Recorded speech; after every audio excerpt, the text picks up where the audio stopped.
ข่าวเว้งหลงลาเซลญาซึกมันเอาเฮอร์มินมาปล่อยหมากแทงสีลูกกวนเมืองหมัดเจ็บ10ปลายลูกตาย1ก็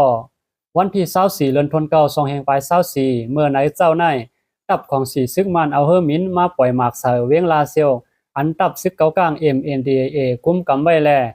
ใส่ห้องแฮมเฮิรนเยลูกไว้หลายหลังปลายกาปากวนเมืองยอม10ก็ลูกตาย1ก็ว่าไหน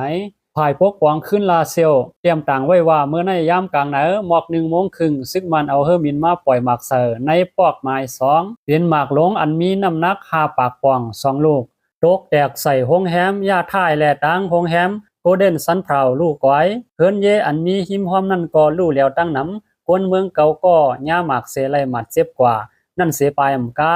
ถึงมายามกลางหนาวหมอก4 โมงก็ขึ้นเอาหมากหลง5ปากป่องแทง2ลูกมาปล่อยใส่ตีเก่าในปอกไม้2หนังกัน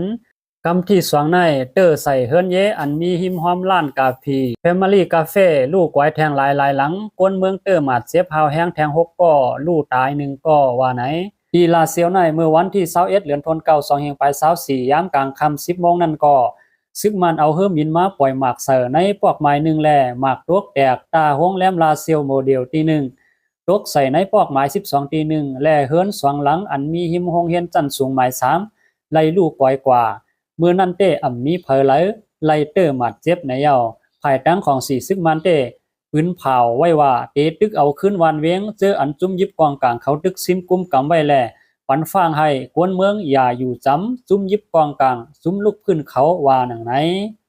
ออค่ะยินโจมถึงข้อมูลข่าวเงาห่างเสียงไต้ออกไว้หนังไหนค่ะมาสูงดังเสียงค่ะ